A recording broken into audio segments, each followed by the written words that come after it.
Good morning dear student. 6th class की mathematics में आप सभी का एक बार फिर से हार्दिक अभिनंदन करता हूं। आशा करता हूं कि आप वीडियोज़ को क्रम से देख रहे होंगे, समझ रहे होंगे और अच्छे से आपके जो मैं टॉपिक करवा रहा हूं, जो एक्सरसाइज करवा रहा हूं, वो समझ में आ रही होगी। तो देखो, हमने पिछली क्लास में जो एक्सरसाइज 3.2 थी उसके 10 क्वेश्चन कंप्लीट कर लिए थे। आज हम बात करने जा रहे हैं क्वेश्चन नंबर 11 की। तो देखो क्या है क्वेश्चन नंबर 11।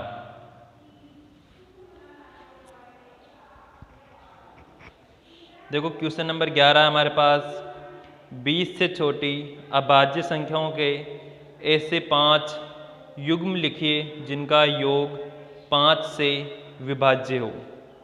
यानी कि हमें ऐसी 5 संख्याओं का युग्म लिखना है, वो भी कौन सी होनी चाहिए? अभाज्य संख्याएं होनी चाहिए जो 5 से विभाज्य हो। जैसे मैं बात करूं 2 और 3, इनका योग क्या आ रहा है? 5 आ रहा है, जो कि 5 से विभाज्य होगा। इसी प्रकार मैं बात करूं 7 + 3 क्या आ रहा है? 10 आ रहा है। 10 में भी 5 का भाग जाता आराम से, कोई दिक्कत नहीं होगी। इसी प्रकार मैं बात करूँ 3 + 17 क्या आ रहा है? 20। 20 में भी 5 का भाग जाता है। इसी प्रकार मैं बात करूँ 13 + 2 बराबर क्या आ रहा है? 15। 15 में भी 5 का भाग जाता आराम से, विभाजित है 5 से, कोई दिक्कत नहीं है। इसी प्रकार से मैं बात करूँ 5 और 5 की, तो 5 और 5 क्या हो गया? 10, जो कि 5 से विभाजित है, कोई समस्या नहीं है इसमें। ये देखो 5 युग्म बन गए एक तरीके से अपने पास, और 5 युग्मों में जो 10 संख्याएं ली है मैंने, वो सेम भी हो सकती है और अलग अलग भी हो सकती है, लेकिन वो एक अभाज्य संख्या जरूर होगी। जैसे 2, 3, 5, 7, 13, 17, ये चारों पांचों जो संख्याएं है अपने पास, ये क्या है? अभाज्य संख्या एक प्रकार से। आगे देखो क्वेश्चन नंबर 12, जो कि इस एक्सरसाइज का अंतिम क्वेश्चन होगा एक तरीके से। और क्वेश्चन नंबर 12 हमारे रिक्त स्थानों की पूर्ति कीजिए। समझते हुए चलना है। वह संख्या जिसके केवल 2 गुणनखंड हो। मैंने एक्सरसाइज स्टार्ट करने से पहले बताया था कि एक तो होती है, देखो अभाज्य संख्या होती है, एक तो हमारे पास एक होती है भाज्य संख्या। ठीक है, तो जो अभाज्य संख्या होती है ना, उसमें स्वयं और एक के अलावा किसी और संख्या का भाग नहीं जाता। जैसे मैं बात करूं 2, 3, 5, 7।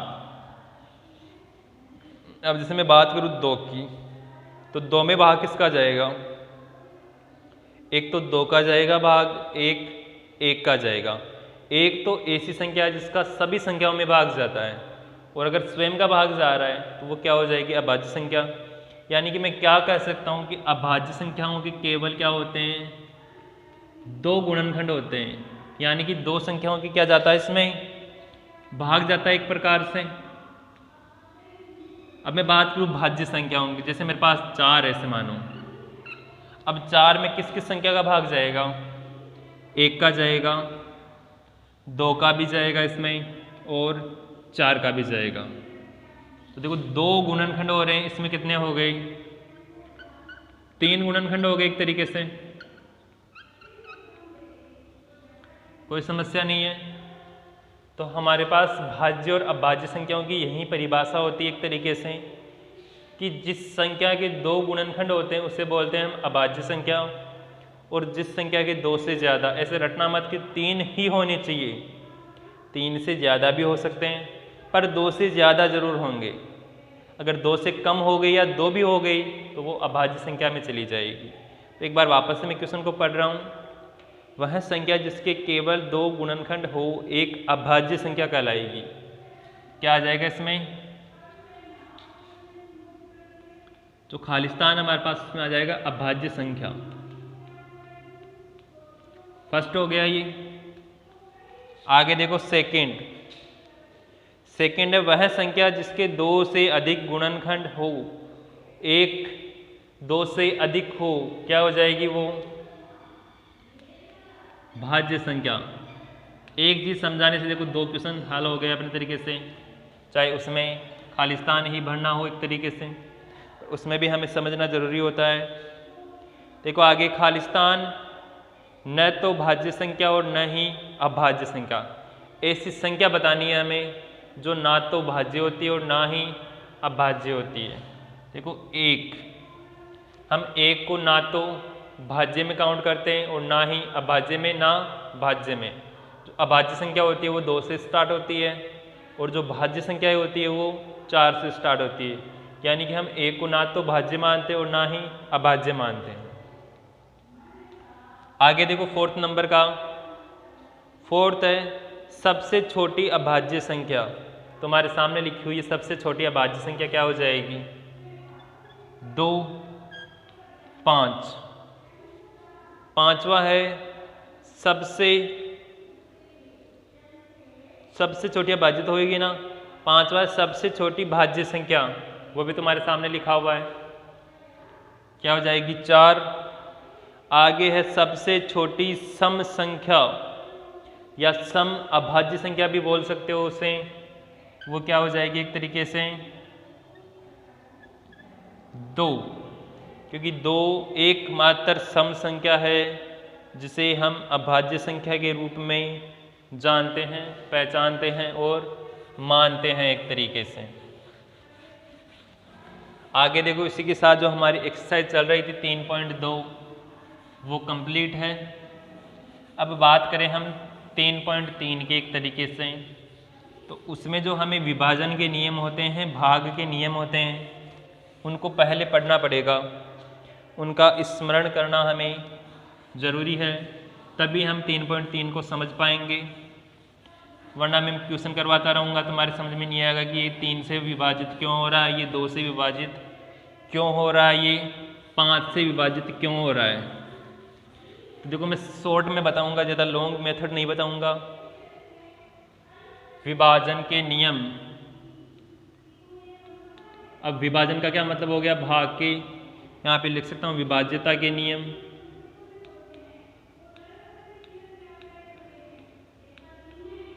या लिख सकता हूं मैं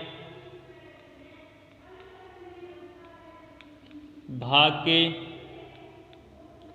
नियम। ये हमारे एक तरीके से हेडिंग हो गई, टॉपिक हो गया अपना कि आज हम विभाजन के नियम, भाग के नियम, साधारण तौर पर ध्यान रख सकते हो कि भाग के नियम क्या होते हैं आखिर, वह पढ़ने जा रहे हैं एक तरीके से। तो देखो भाग के नियम क्या होते हैं। सबसे पहले बात करें हम, ए मान लो एक तरीके से 2 का नियम, यानी कि 2 के भाग का नियम पढ़ना है हमें। ऐसी कौन सी संख्या होती है जिसमें 2 का भाग जाता है। हम संख्या को देख के बता सकते हैं आराम से। अब तुम क्या 6th क्लास में आए हो, अभी जैसे 7th 8th में जाओगे, तुम्हें बिल्कुल भी समस्या नहीं आएगी, सोचना भी नहीं पड़ेगा कि इस संख्या में 2 का भाग जाएगा या नहीं जाएगा। तुम देखते ही बता दोगे ये 2 से विभाजित होगी, ये 2 से विभाजित नहीं होगी। तो देखो 2 का विभाजन का नियम या 2 का भाग का नियम होता है ऐसी संख्या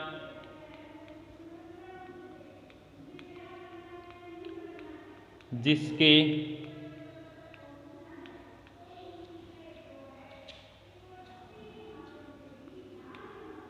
अंत में 0 या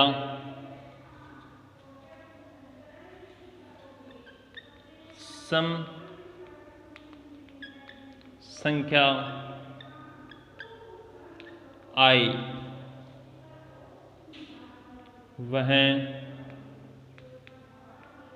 हमेशा 2 से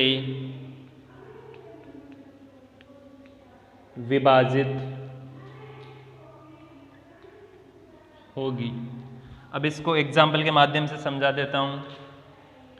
चाहे कितनी ही बड़ी संख्या हो, चाहे कितनी ही छोटी संख्या हो, इसमें बात करूँ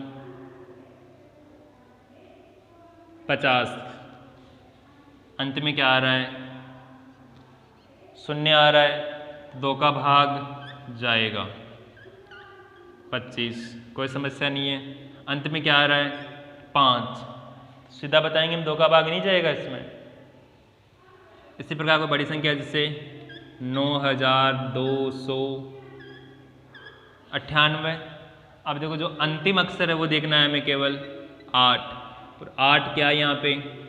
सम संख्या एक तरीके से। अब सम और विषम तो जानते हो एक तरीके से, या वो भी नहीं जानते?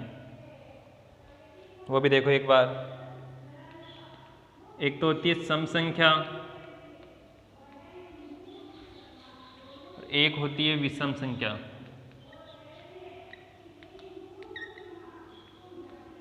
शायद जानते होंगे इनके बारे में, नहीं जानते तो एक बार समझ लेना हल्के से कि सम संख्या क्या होती है और विषम संख्या क्या होती है।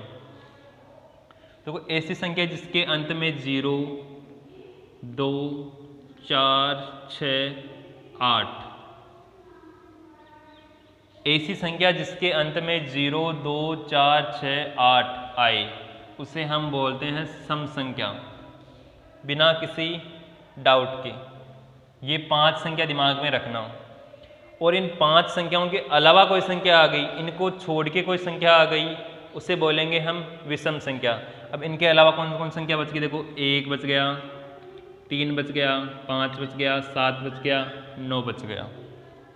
ठीक है, हमारे पास जो 10 अंक होते हैं एक तरीके से, तो 5 अंक के साथ तो बन जाएगी सम संख्या, 5 अंक के साथ बन जाएगी विषम संख्या। तो 2 का जो विभाजन का नियम है मेरे हिसाब से अच्छे से समझ में आ गया होगा। अब चाहे संख्या छोटी से छोटी हो, चाहे बड़ी से बड़ी संख्या हो, उसको देखते ही तुम बता सकते हो कि ये 2 से विभाजित होगी या नहीं होगी। और एक चीज़ ध्यान रखना, हमें शुरू की संख्या नहीं देखनी है, शुरू में क्या आ रहा है क्या नहीं आ रहा, कुछ भी है शुरू में कोई मतलब नहीं है। हमें केवल जो अंतिम अक्षर, अंतिम वर्ण, वर्ण तो हिंदी का अक्षर हो गया, अंतिम जो अंक होता है ना एक तरीके से, उसे देखना है।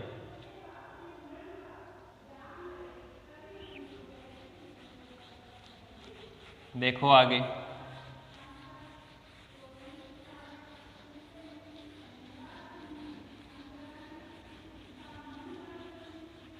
इसको भी मिटा देता हूँ, ये टॉपिक तुम्हारे दिमाग में रह जाएगा कि विभाजन का नियम पढ़ रहे हैं हम।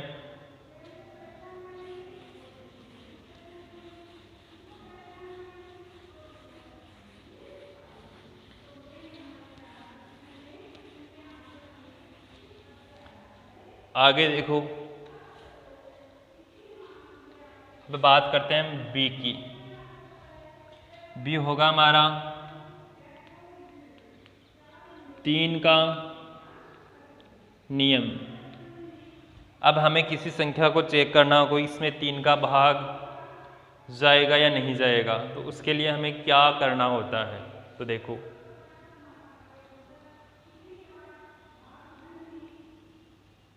यदि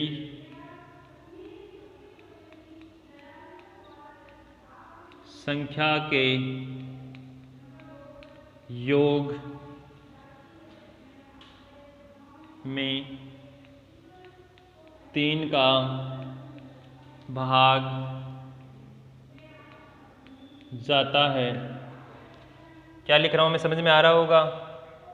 यदि संख्या के योग में, यानी कि जो संख्या हमें दी हुई है उसका जो योग करेंगे ना, हमें योग किसका करेंगे? जो संख्या दी हुई इसमें अंक है ना, 3 अंकों की संख्या है तो 3 अंकों का योग कर लेंगे, 4 अंकों की तो 4 अंकों का योग कर लेंगे। यदि संख्या के योग में 3 का भाग जाता है तो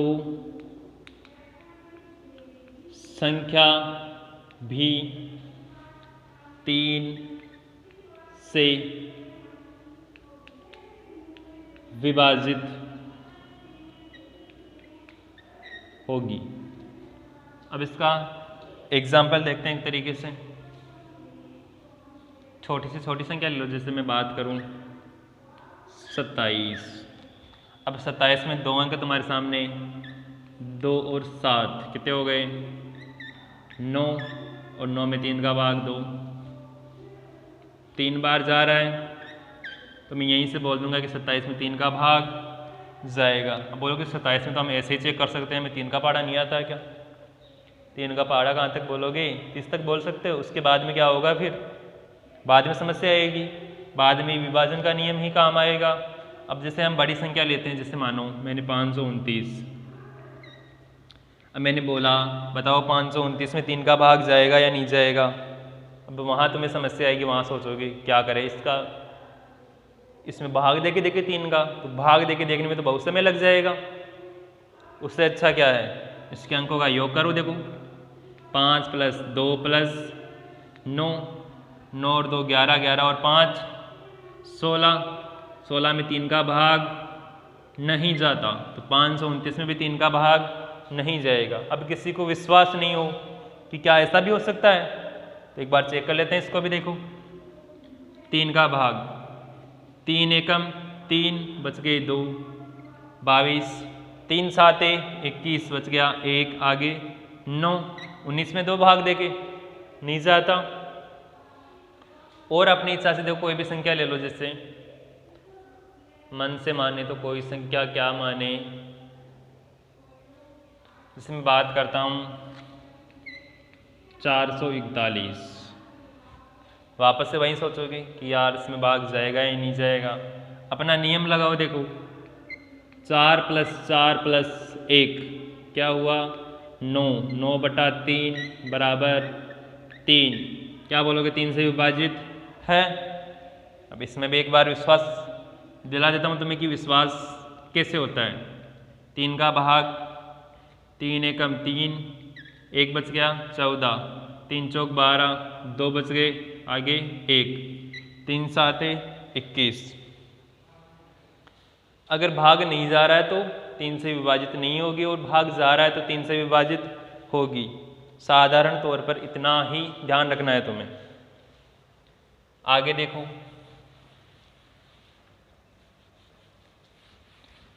3 के विभाजन का नियम हमने सीख लिया। आगे देखो बात करते हैं हम 4 के विभाजन की।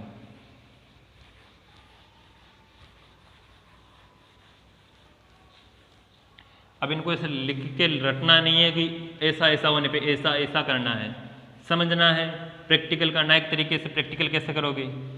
नए नए एग्जाम्पल करना, किताब उठाना, और किताब में बहुत सारे एग्जाम्पल दिए हुए हैं, उन एग्जाम्पलों को सोल्व करना, उन एग्जाम्पलों में जो मैंने नियम बताए उसे अप्लाई करना। अगर वहाँ पे अप्लाई हो गया तो तुम्हारे दिमाग में फिक्स हो जाएगा कि ऐसा आने पे ऐसा ही करना है हमें। आगे देखो सी है 4 के या 4 का नियम। देखो अब 4 का क्या नियम? 4 के विभाजन का नियम एक तरीके से। अब 4 का विभाजन कैसे? तो देखो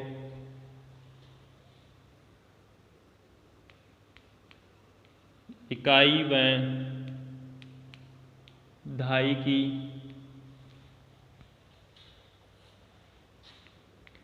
संख्या यदि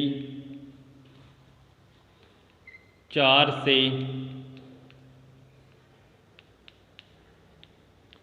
विभाजित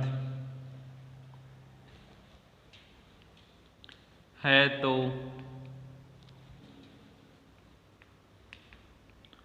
संख्या भी 4 से विभाजित होगी। ये लाइनें मैं तुम्हें केवल समझाने के लिए लिखा रहा हूँ, बाकी मैं बिना लाइन लिखवाए भी बता सकता हूँ आराम से, कोई समस्या नहीं है मेरे। ये लाइन इसलिए लिखा रहा हूँ ताकि तुम्हारे पास एक तो मैटर हो जाएगा, ताकि जब तुम्हारे दिमाग से ये आउट होने लगे कि मैं भूल रहा हूँ कि 4 का नियम क्या होता है, एक बार इन लाइनों की रीडिंग लगा लेना, पढ़ लेना एक बार इनको, ताकि तुम्हें वापस से याद आ जाएगा एक तरीके से। अब बात करते हैं, हर एक नियम को मैंने एग्जाम्पल के माध्यम से बताया है, इसको भी मैं एक एग्जाम्पल के माध्यम से ही बताऊंगा। देखो कोई संख्या हमारे पास मात्र में 44। अब ये तो स्वयं 2 अंकों की संख्या है, तो 2 अंकों की संख्या में तो आराम से हम देख सकते हैं 4 का भाग जा रहा है। और यही 2 अंकों की संख्या जब 4 अंकों की या 5 अंकों की संख्या बन जाए, तो जैसे 1024 मानो एक तरीके से। अब इसकी इकाई और दहाई का देखो 24 है, 24 में 2 4 का भाग, 4 पंजे 20, 4 6 24 जा रहा है। अब इसका प्रूफ देता हूँ, तुम्हें प्रमाण देता हूँ एक तरीके से। प्रत्यक्ष को प्रमाण की वजह से आवश्यकता नहीं होती, फिर मैं तुम्हारे को दे रहा हूँ। 4 दूनी 8, 2 बच गए, आगे 2, 4 पंजे 20, वापस से 2 बच गए, आगे 4, 4 6 24, यानी कि 1024 4 से विभाजित हो रहा है, कोई दिक्कत नहीं है। आगे देखो, आगे कोई और संख्या लो जैसे 33,750 50, 2 4 का भाग, 4 एकम 4, 1 बच गया 10, 4 दूनी 8, वापस से 2 बच रहे हैं, यानी कि 4 का भाग नहीं जा रहा है। प्रमाण लो इसका, 4 पंजे 20, 4 6 24, 4 7 28, 4 अंटे 32, 1 बच गया 17, 4 चौक 16, 1 बच गया 15, 4 3 12, कितने बचे 3, आगे 0, 30 में भाग जाता है, पूरी पूरी बार भाग नहीं जाता, पूरी पूरी बार भाग नहीं जाता, उसे हम क्या बोलेंगे कि 4 से विभाजित नहीं है एक तरीके से, कोई दिक्कत नहीं है। आगे देखो, बड़ा आसान है 4 के विभाजन का नियम। तो अभी तक मैंने जो बताया वो बड़ा आसान है, कोई दिक्कत नहीं होनी चाहिए मेरे हिसाब से। तो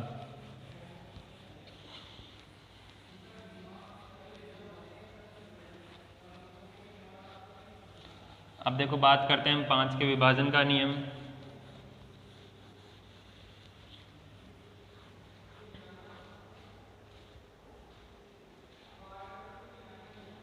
तो देखो, डी आएगा शायद 5 का नियम। तो देखो 5 का नियम क्या होता है। 5 का नियम, 5 से विभाजित कौन सी संख्या होगी। तो देखो, यदि संख्या के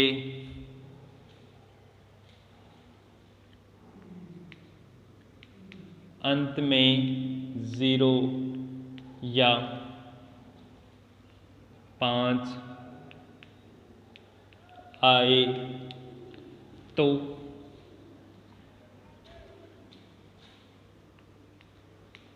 संख्या 5 से विभाजित होगी। कोई समस्या नहीं है। हमारे पास कोई संख्या दी हुई है एक तरीके से मानो, अगर उस संख्या के अंत में 0 आ रहा है और 0 के अलावा 5 आ रहा है, तो उस संख्या को हम देख के बता सकते हैं कि ये जो संख्या हमें दी हुई है वो संख्या 5 से क्या होगी, विभाजित होगी। मैं बात करूँ जैसे 100, लास्ट में 0 आ रहा है, 5 से विभाजित है। मैं बात करूँ जैसे 3 7 8 5 0, सही है। अब ये भी 5 से विभाजित है। प्रैक्टिकल करके बताता हूँ तुम्हें। देखो, 5 7 35, 2 बच गए, आगे क्या है 8, 5 25, 3 बच गए, आगे क्या है 5, 5 7 35, 0 चला जाएगा आराम से। इसके अलावा कोई संख्या लो जैसे 3788, लास्ट में क्या आ गया 8। अब मैं देख के बोल सकता हूँ कि इसमें 5 का भाग नहीं जाएगा। तुम्हें विश्वास नहीं होगा तो देखो इसको करके देखते हैं। 5 7 35, 2 बच गए 28, 5 25, 3 बच गए 8, 5 7 35, बचे क्या 3, और 3 में भाग नहीं जाता है। तो क्या बोलोगे कि ऐसी संख्या जिसके अंत में 0 या 5 आता है वो संख्या 5 से विभाजित होती है, और जिस संख्या के अंत में 0 और 5 नहीं आता वह संख्या 5 से विभाजित नहीं होती है। ये था 3.3 का बेसिक। अब इसमें कुछ बेसिक और बच रहा है, जैसे 6 के विभाजन का नियम अगली क्लास में पढ़ेंगे। 7 का नियम हमारे है नहीं, वैसे 7 का भी नियम होता है, 7 का थोड़ा सा लॉन्ग होता है, तो तुम्हारे 6 में नहीं आएगा, 7th या 8th में आ जाएगा। 9 का भी होता है, 10 में तो कोई समस्या होती नहीं है, एक 11 का भी नियम होता है।